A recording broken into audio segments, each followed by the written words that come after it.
Hollywood, alright. Hollywood, oh yeah. So we've been together for 9 years. We had no idea how to play music or how to be a band or anything like that. We've progressed, musically. Obviously our talent has gotten better, but our mindset has stayed the same as far as let's just work as hard as we can and we can do whatever we want. I think the showcase was definitely a big deal for us as a band, for the label as a whole.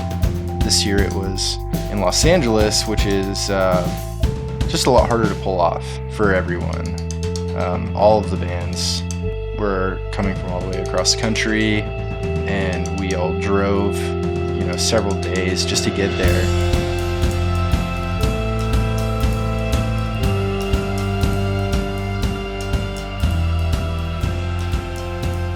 It appears that we're going to stay on 40 West for the next 18 hours.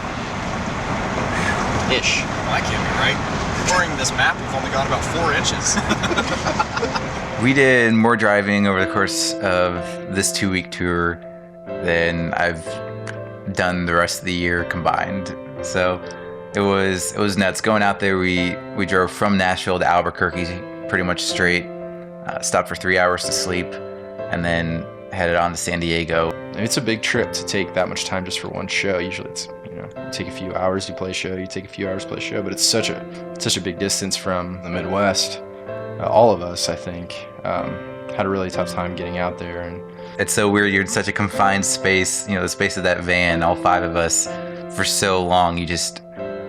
You reach every topic that you could possibly think of to talk about. Every barrier you had is torn down, and you just have to be super close because you're not going to get through that if you don't. Ooh, that feels nice. Oh, damn it.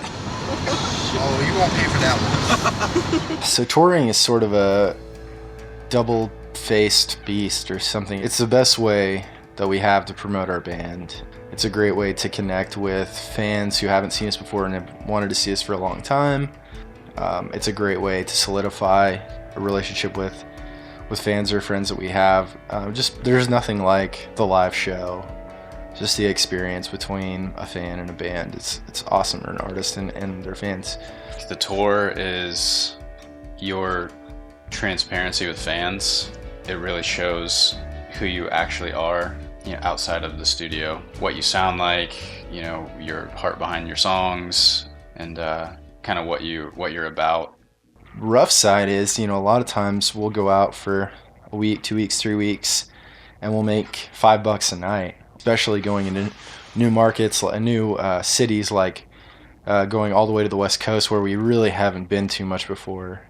That's the scary thing, is going out, you don't know, I guess, when you go into a new place, if there's going to be anybody there, if they're going to pay you. Some people say, oh yeah, there's always 300 people every night of the week here, and then you show up on a Friday night and they made the biggest margarita in the world down the street and nobody's at the venue because everybody's at the biggest margarita in the world or whatever. It's just random stuff happens all the time.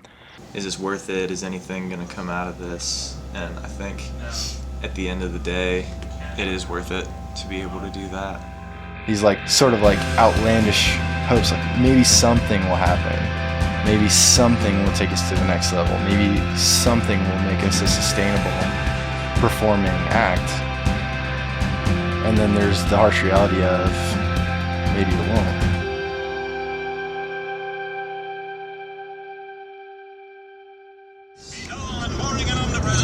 Dull and boring and omnipresent. Criticize things you don't know about. Criticize things you don't know about. The oblong and have your knees removed. The oblong and have your knees removed. Ladies only, be tasteless, rude, and offensive. Come on, Kaitlin. I'm feeling sorry. Live in a swamp and be deep and three-dimensional. Everybody, put a live chicken in your underwear. Put a live chicken in your underwear. Go into a closet and suck eggs. Go into a closet and suck eggs.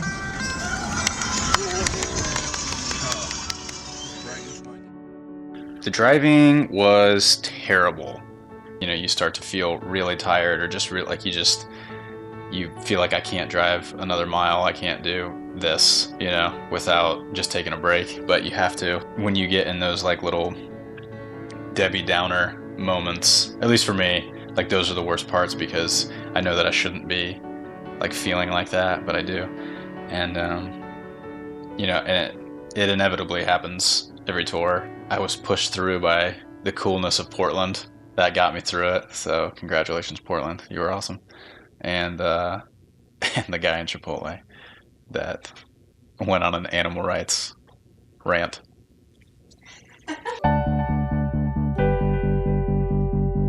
When we got to Portland, we met with a company called Marmoset Music, and they have been really good to us. They basically take video projects or commercials, and they have a sort of catalog of bands, and they'll take the bands and the video projects or the commercials, advertising, radio, whatever it is, and sort of marry the two and figure out what's the best soundtrack for this ad or this film. A lot of people don't see this, but I think that is one of the biggest ways that bands like us can survive, is just going through television and video licensing. On this tour, when we were driving there was a much needed stop to the Breaking Bad house in Albuquerque. You know, you have to have stuff like that to put in the middle of all of this driving, because you kind of go insane.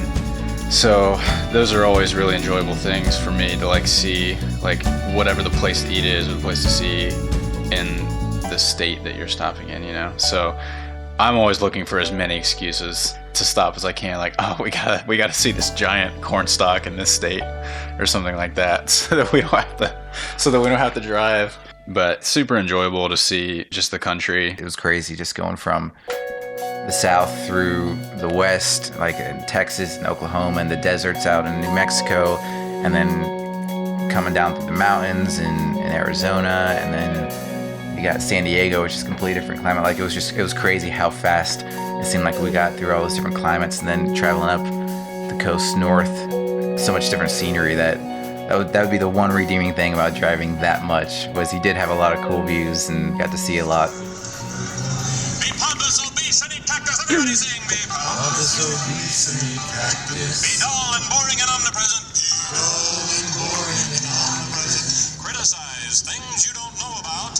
Criticize things you don't know about. Go into a closet and suck eggs. Go into a closet and suck eggs.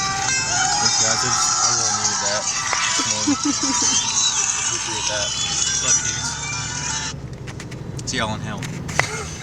Least favorite part had to be taking Andrew to the hospital.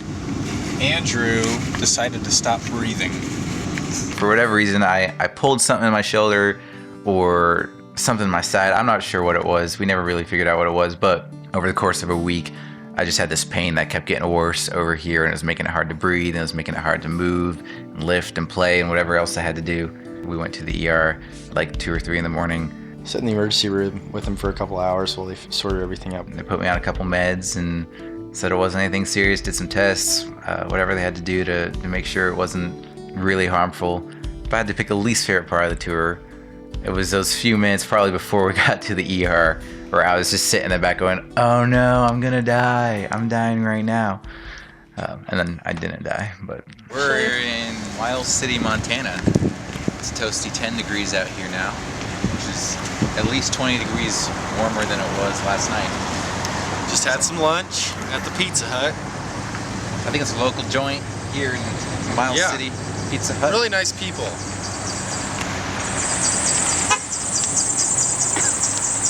Real nice people. Real nice. It's always interesting to see where we end up staying, because you never really know. Sometimes the day of, we won't know where we're going to stay. People are calling people they might know or checking online, or there's been times that we've stood up at the show that we're playing and been like, hey, we don't have a place to stay tonight. Can anybody put us up? Probably the most, or one of the most memorable places we stayed on the trip was in Billings, Montana. Hey guys, you want to hear something cool about Billings, Montana?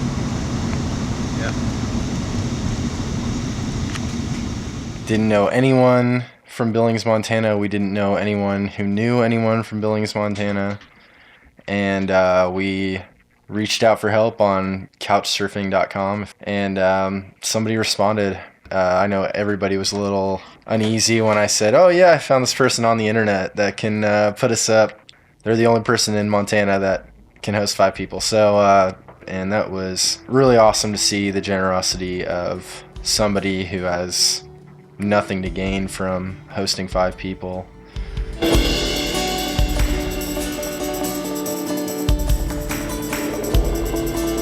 The heart and soul of music is when a band gets up and they play. Favorite show is probably our show in Hayward, which is just outside of San Francisco. Just had a great energy to the place. The whole show felt really good. There was just sort of some general tension from being together, stuck in a van for 2 weeks, and I just remember getting on stage and feeling the frustration and the exhaustion, and just trying to focus on playing, and somehow it still just brought us all together. We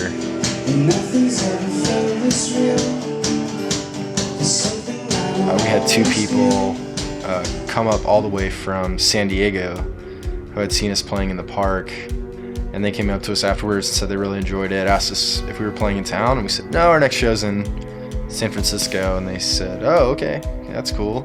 And then several days later, they showed up. It's like a 6-hour drive or something like that.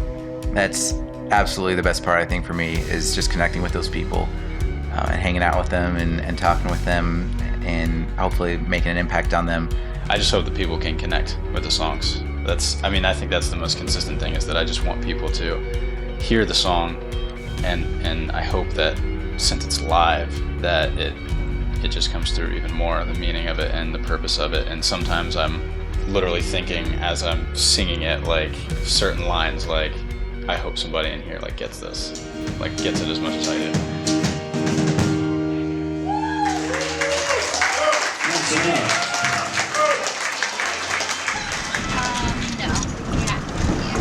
Drew and I know some people who are in Mexico right now. My wife and I served on the board of their nonprofit. They're called Passion Link, and we had a chance to go visit them and play a show in the community. My first time out of the country was going to Mexico on this tour. Just the fact that a lot of people don't speak English there, that alone makes you feel kind of isolated and kind of on edge a lot of the time.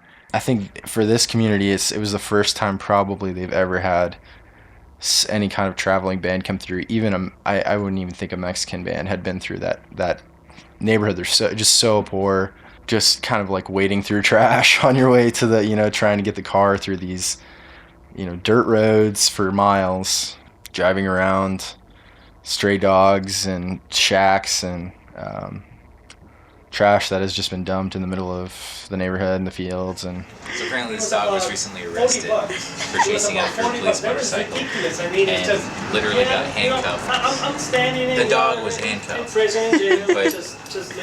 into jail. Millions of dogs every day get handcuffed, taken to prison for only 10 cents a day. You can make this beautiful little puppy break free. For one, it made me appreciate a lot of things that we have here that I didn't think about other people not having, clean water and air conditioning and some of those things.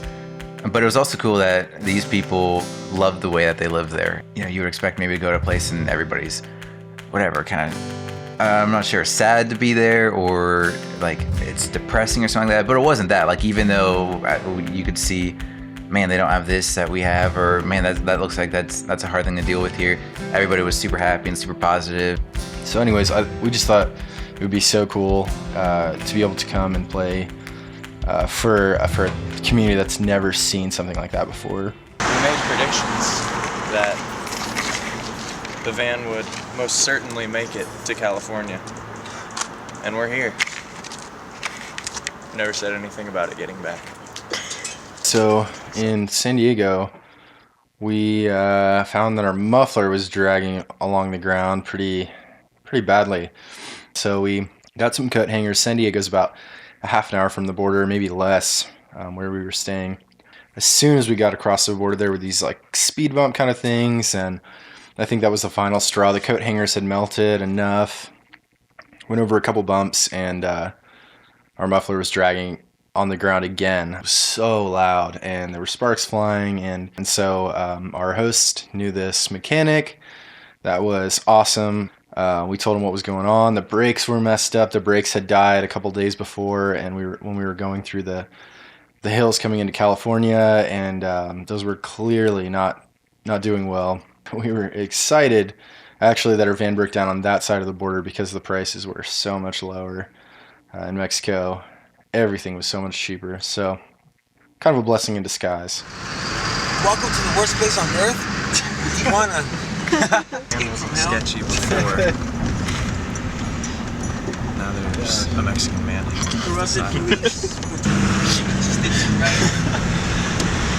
Come visit us in Ohio, man. Beautiful guy.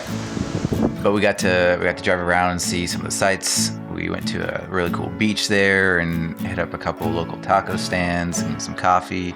And that's like our favorite thing to do no matter where we go, is just to get some food that's from the area. So especially in a place like Mexico where it's such a different culture experience, it's just like immersing yourself in that culture is what we love to do.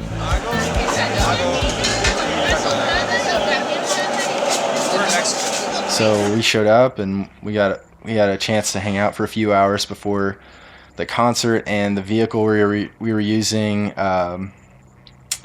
just as we had loaded up all of our gear, got a flat tire. And so anyways, we had to change the tire and kind of hustle through that, and finally got to the place we were going to play. We did it in a church it seemed like a youth group crowd, but most of them didn't speak English, and they were just so excited to have a band there at all. They were all super attentive and into it and singing along with some of the shout choruses, the haze and the whatever that they could catch on to. So that was really cool to see that they were really into that.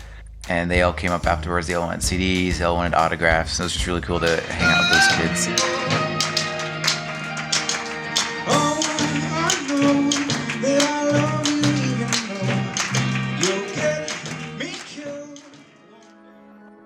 One night we just randomly went out on a beach and built a fire and sat around and played music and talked and shared stories.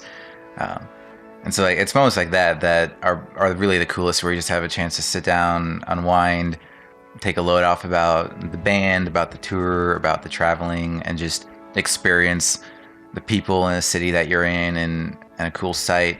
And that's really always the best part. So those are probably our favorite moments. Definitely mine. No, not La Bamba. Guadalajara. Anything but.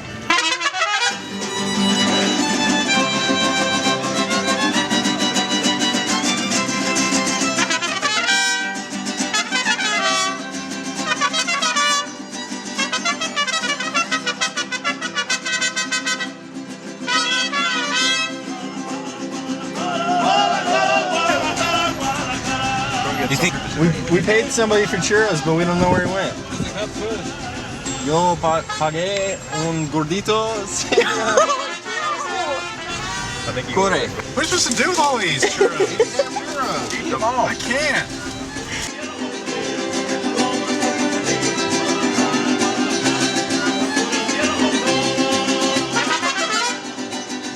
Probably my favorite part of most tours is just the insane amount of inside jokes that you come home with, because they're just something that you have with your band, and it's too hard to describe to people how funny it was, and so it's kind of just a special thing that you have.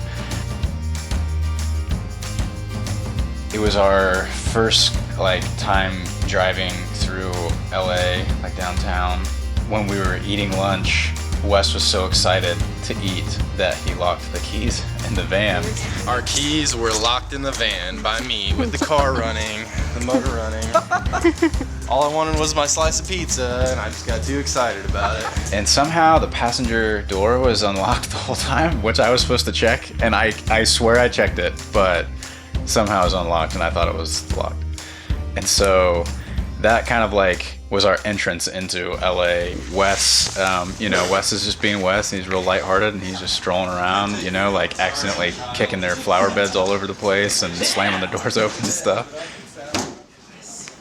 I'm so sorry, man. We just destroyed an entire recording session. Wes is getting So jazzed. catastrophe. So jazzy. I mean, so dumb. It's bad. It's so easy for you to knock something over or I just need to run through a bush and accidentally. tree. It's a palm tree. We are now at Global Eagle Entertainment to do an acoustic session for the men of American Airlines. Your music is indie rock, alternative rock. It's been featured in Nike UK ads, the Discovery Channel, MTV, NASCAR. A lot of placement. Congratulations. Thank you. You're out there, and people may not associate your music with Fever from Columbus, Ohio, but your music definitely has been heard by millions of people. How does that make you feel? I hope they like it. It was really cool that we had the opportunity to record at Global Eagle. They had a really sweet setup, really cool studio space and green room space and everything to accommodate us. And we got to go in and track one of our songs. He sings like that. He doesn't. The king. If I only had the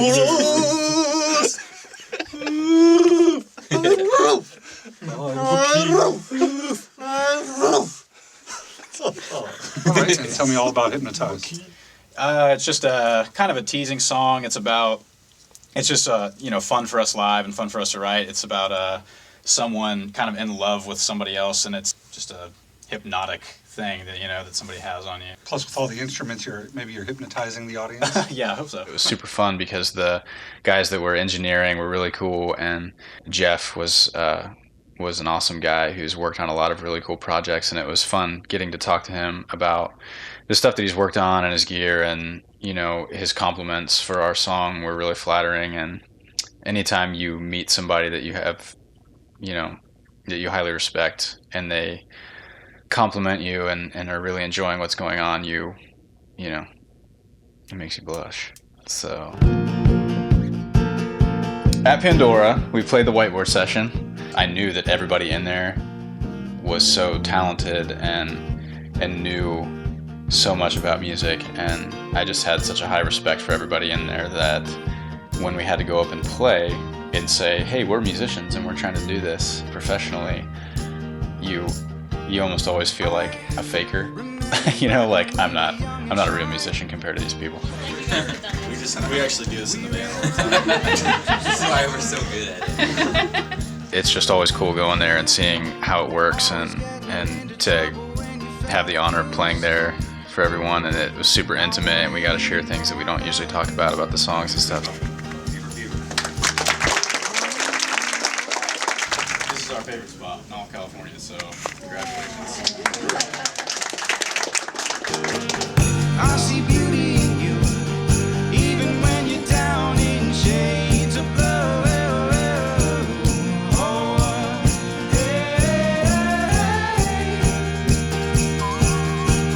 You can really talk about how you formed this sound and this uniqueness that you're trying to create, and there everybody is super appreciative of it.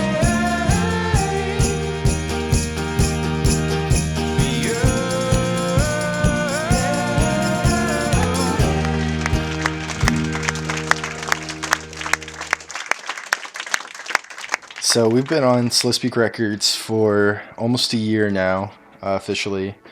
I think being on an indie label, at least our indie label, Slow Speak, is the most beneficial thing you can do. You want to maintain your creative freedom and your integrity while at the same time taking criticism and being able to learn how to work with people. And so I think an indie label is perfect for that. The really, really cool thing about Slow Speak is that it's a family. It's always been sort of this team effort. We promote each other, we help each other on projects. They treat us like family, and we stay at their houses, use their cars. whatever we need to do or need to have, they always provide for us in the best way possible. The original band, not the one. It was really cool getting to the location of the showcase because a lot of the other bands from the label were there, and they were all people that we had maybe hung out with individually in different places at different times, and then everybody just coming together and everybody knew everybody else, and it was a really cool community atmosphere. We were all there for the same reason. We were all part of the same label and all pursuing the same dream. I love all of our artists, and I think you'll probably love them after tonight too. So, first band up, Fever Fever, everybody give them a hand.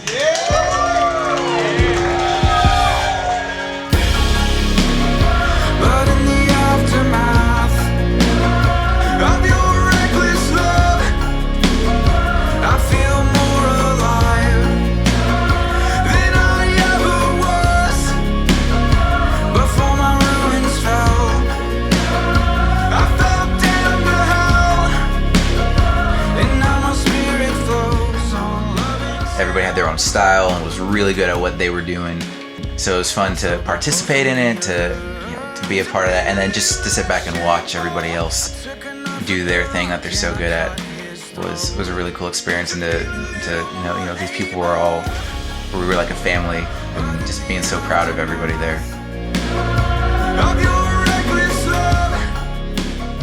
We've really lucked out that Slow Speak is very good with the business world, but before that we had to figure it out on our own and really figure out whether things are, whether it's worth touring to this certain area, or whether this show is worth it, if it's gonna keep us alive or if it's gonna kill us. So you want to play every show, you want to say yes to everybody, but you don't want to say yes if it means that it's gonna make it to where you can't play for somebody else. So it's really tough to do something like that where we're just kind of scraping by and there's nothing to really show for it in the end other than, more hope. And that's sort of the story of being in an indie band, I think, is just how long do your dreams survive the constant just shattering of your hope, just over and over and over. It is hard sometimes to try to judge, essentially, is touring worth it? Like, you could be at home working a job, taking multiple weeks, maybe a couple months out of your year to go off and tour and do this. But, in the end, this is what we want to do. Is it worth it? Like, money-wise, maybe not. Is it worth it time-wise? Maybe not. But is it worth it, like, to us? And yeah, it's worth it to us, even if you can't really quantify that. I do this because I feel like I am supposed to. I feel like it's where I've been placed in this world, and it satisfies me, even when it's not very satisfying, if that makes sense. I think the best way to put it is, like, there's songs that I've heard that, like, when you hear it for the first time, the song is so beautiful, and it happens in a perfect, like, time period for you, to where, like, it just completely rocks your whole world, and it changes everything about, like, it feels like your whole personality was just shifted, and your whole outlook on life is different, and how you're going to react to people is different. It just makes you want to be better. Just everything about you, wants to be better. And so I just want to contribute in that way. Like, people have done that for me with their music, and I want to, like, put it back into the, into the world, and hopefully do that for somebody else. I just can't see myself doing anything other than trying to write music. It speaks to me, and it speaks to everybody. And so being on the side that actually gets to create it, and it's a gift, to people and to yourself. And so because of that, I don't think I could ever stop.